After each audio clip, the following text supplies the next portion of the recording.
Niulize hiyo, umeona nimeongea kwa mafumbo? Hiyo nasema the engine will stop. The engine already, if you can look at what it's trying to do, the engine is knocking. The sound from the engine is that of a knocking car. A knocking, is it called knocking? Yeah. Knocking, naitonga knocking. Is that good English? Yeah, engine in a knock. The engine in a knock. Watanielewa hata wajui kizungu kuniliko. Niseme tu nitoke roho. So the engine is already off. In the seas. Hata ile natoa ile mgurumo ya engine kuenda ikienda kusis. So the government is not in place, completely not in shape. And they are becoming to a ground halt. Tukifika mwezi wa pili wa tatu hivyo, crisis will be after one crisis, and that is the time our Kenyan military people, personnel, our brothers and sisters will give a hand to help us from virtual breakdown. The military might give a hand. Yeah, of course, as things they are, the Kenyan military will not just look at Kenya disintegrating. Our brothers will rise up to the occasion. And kuna possibility kubwa seeing the military. Unaona kama stadium saizi zinajengwa na nani? Stadium zote zinajengwa na military. Infrastructure ya Kenya inajengwa na military. Hata kichinjio ya ilikuwa imeanguka. Si ilikuwa imeanguka? Yeah. Ile ya river. Ilikuwa imeanguka. Who came in? The military came in. Ukiangalia magari zote za serikali zilikuwa zimekwama. Military came in. They rectified the vehicles. Walipata ati kaboroti kamoja kanafanya gari i-auctioniwe at a throwaway price. They discovered so many things. Our brothers in the military, they are from heaven. Yes. They will act transit. They might act transit from here to there. God might use them. If things goes the way they are going, God might use them. And it will be very appropriate. Would it be a military takeover? That's why I say, kama wakati walichukua airports zote, the migration, see, it was a military takeover. But unajua ukisema, okay. This is in the plan of the military. I know you don't know this. This has been in the plan of the military to take over Kenya. Kenya to be run by the military. It has been working. And this was implemented since the days of Kibaki. It has been coming up. Remember, there's a time the military men were told to go and retire. And they retired. Then they were told to go and apply government jobs. If you look at all government leadership, all government institutions that matter, the akina Kahawalange, Kahawalange, the kwa vitambulisho na port, military man. When kila mahali unaona kuna government power is military people. When hiyo adhiriva military, ujenzi infrastructure military. Wamefungua TV yao, wamefungua radio yao. Actually today I have noticed they have even opened a mall inside the military base. I think in Utawala. Yes. The military started taking over since the days of Kibaki. And that is part of the system. It's part of the government systems that are made by people who run the country, that Kenya will be no longer be operated by the politician, but the military. But Apostle, just this is a disclaimer. These are not my own words. I know you fear. This is a treasonous, utterance. Some would say that this is a treasonous utterance from you as an apostle. Why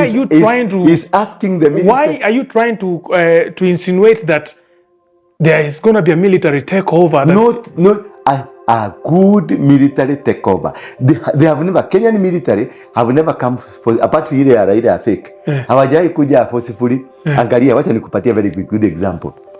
During the Kenyatta day, Uhuru Kenyatta, things were halted. Everything was not working.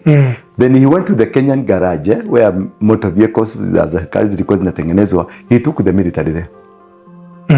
In 1 month, everything started working. Then at the river, he takes the military there. In 1 month, things started working. What a magic. Akachukua akasema sasa viwanja vyetu vitaangaliwa. Nyayo Stadium is being built by who? Military. Talanta Stadium is being by who? Military. Barabara zetu saizi zinajengwa na nani? Na military. In conjunction with the Chinese. Unaona? Technology ya Kenya kama hii IT system inamanejwa sasa na military. Is that not a good takeover? That they are putting things in order. They are not bribable. They are not corrupt. They are good people. I'm not saying this is reasonable. Even if they were to remove a person, Kenya ikuwe mzuri, I will support it. Wait, you just said that. Angalia kwa vitambulisho. Angalia borders zetu. They were porous. Right? If you go to the airport, those people you see in white shirts and they in some brownish kind of trousers and clothes, those are military. Hiyo ni Kenya Army. Mtu yote napiga muhuri ya ukiingia na ukitoka. Hiyo ni jeshi. Mtu yote nakupatia kitambulisho. Mtu yote nakupatia passport hapa. Hiyo ni jeshi Nyayo House. Walishachukua. Wait. Now, come 2025, you say that if the Kenya Kwanza government doesn't manage, to contain the country as expected, the military might will very comfortably. And they will tell this man, weka tu chini tukuangalilie maneno, which is very possible. Watamwambia tukaa chini. Wacha hiyo. Asiseme tu. But don't you think this is going to be quite dangerous? Because I believe that when the military takes over, or rather they decide to run the government, they might not run the government with the Kenyan constitution. They use their own constitution, the military act. Of course, the constitution will be suspended. Because of the new dimension and new dispensation that is about to happen in Kenya spiritually. The constitution might be suspended at the end of the day, because the constitution we have is not a godly constitution; it's a demonic constitution. Yes. It was not drafted for the interest of this country. It was drafted for the interest of the one world order. It is not a good. Yes, as they say, it is the most profound one in the worldwide. We don't have such. Why will the whole world, American, because they were supporting it, they were sponsoring British, Germany, all this world, they were supporting the drafting of the constitution, they funded the NGOs. Why would they fund for a very good constitution that no any other country has? Even their own nation, they don't have, but they funded to be done in Kenya. And where, for that matter, in Bomas. Have you ever known the name Bomas? What does it mean? I don't know. When we had these people who are being taken to America, walikuwa napelekwa na Kenyatta for kusoma. There's a term they used to say it. They were being taken. Waende wakasome. They were sponsored by the government. Waende wakasome, and that is why the father to Obama was taken there. And I think one of the beneficiaries was also Tomboya. Many other people were being taken there. Then the person who founded Bomas is the father to Obama. That is Obama himself. And that is why if you turn Bomas, did her side, we don't need Obama Senior. The man named Obama. Go and Google and see who founded Bomas. It is Obama. Obama Senior. The Senior. This is new. So that is an altar. Bomas is an altar. That's where all decisions of this country are made from. I used to think that Bomas actually means home, like the tradition home, because that's where you can Whoever coined the whole thing, it's like when I told you KICC is a penis of a donkey. I know you disagreed with me and you discovered. Even this one, you can Google as we are talking. Google and see who founded it. It is Obama the father, and that's why it was given his name Bomas. Yes, Obama Senior. Yeah. What is Ruto doing? What Ruto is trying to do is trying to gamble and return Kikuyus. He would rather lose the Luos but not lose the Kikuyus. Kikuyus are the people that have the muscle. The manpower. The manpower. Yeah. They have the number and they have the manpower. They can be able to mobilize, that they can be able to control. You can see of late there has been this story at Nairobi, Nahamisho, in Ndura, Nakuru. Yeah. It is a theory. They're testing water. Remember the other day again, Cherargei had brought a motion of extending the term of the president. Because that one, it was like people came up against it. So they stopped it, but they implemented it. It's being implemented. Right now, as you're talking, it's being implemented. What Cherargei was saying is being worked on. How? They will make sure that by the end of this year or in the middle of this year, there will be no commission, the IEBC commission. And the constitution says that according to Kiligira, walisema, at least an election body must be in office 2 years. How many years are we remaining with? After now we get January, it will be 2 years. Yeah. So the formation of another commission will be around June. Meaning the 2 years threshold will not be met, and it is in the constitution. Therefore, what they will say, they will extend the leadership of Ruto for the team to get settled. Has Cherargei thing worked? That is why he needs Uhuru on board. That's why he needs Raila on board, so that they can be able to push it ahead without many noises. And that's why they have said now, they have brought this bill that was signed by the president, that whoever will interfere, 10 million fines or 10 years 10 million fine, that's in preparation of what they have laid down. In any case, what I'm saying, Ruto is not prepared for an election any soon. Ruto is prepared for a suppression and an intimidation to make sure there will be no election. He will cause handles that even we will see we need an extension. Are you getting me? That is why now why he needs these people on board on a political angle. He is speaking on a Kafogo because he thinks Kafogo is a kingmaker. He is speaking on Lee because he believes Lee is also a kingmaker. He is speaking on Uhuru because he thinks Uhuru is a kingmaker. Of course, Uhuru became, when the blood was shed, as I told you, he came up. After the blood of GENZ, Uhuru became so popular all of a sudden because of that blood. But now, as from this week going on, the Uhuru will be most unpopular person in the Kikuyu land. If Uhuru dares, because they are planning to have a meeting, could be in Sagana State Lodge, and then Uhuru will be there, Kindiki will be there.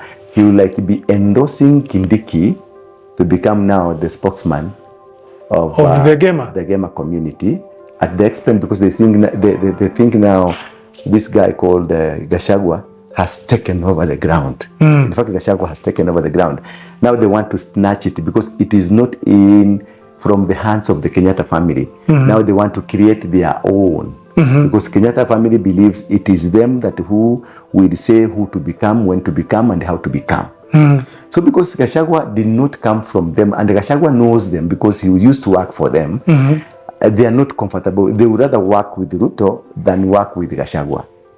And because they are seeing the ground is really on his side, what they are trying is to try to deflate the Gachagua by kutoboa tairi. Ndio Gachagua arudi chini kidogo. That's why they want to go to Sagana State Lodge, because it is in the Madera constituency, the home constituency for Gachagua. So mainly is to come to disenfranchise the whole system. That is now being organized by the Uhuru group, the elite group, the Uhuru and Kenyatta. That's now they have now agreed to work with Ruto to first deal with this common enemy.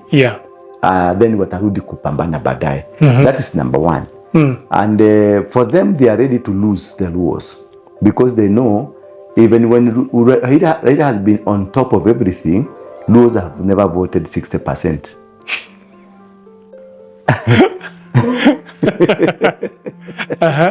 They have never voted 60%, but the Kikuyus go up to 90%. So he would rather lose them and regain the Kikuyus. By now, trying to make Kikuyu so happy. But one thing I want to tell you, Kikuyus are funny characters. If they have hated you, they have hated you. whatever you do. Right now, Uhuru, right now as you're talking to us, January, as we get to January, will be the most unpopular person. He will even be forced to close some of their business. They will be able to close some of their businesses because of the pressure that will mount. And if they dare go to Sagana, Kikuyus will walk to Sagana.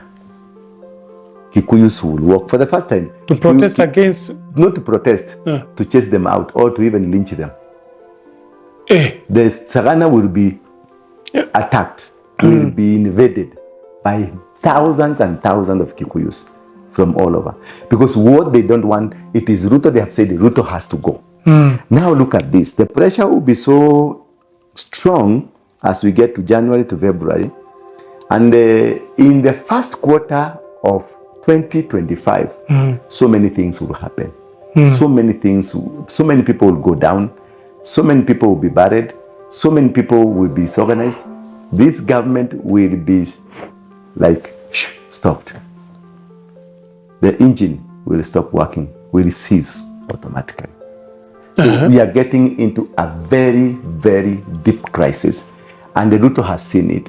He's trying to evade it. He's trying to bring people on board so that if the blame will come, the blame will go to this other to everybody. To everybody. But not him. But not him. That is what he's trying. Even his people, the Nandi, the Ndalats, they have told him, you are no longer in position.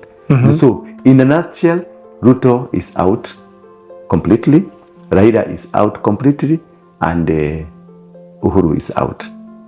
God is reshaping, reorganizing, redoing, and doing everything to make sure Kenya has a new dispensation, a new plan, a new structure, where now we will have a kings to rule Kenya. Kings, not presidents, kings to rule Kenya.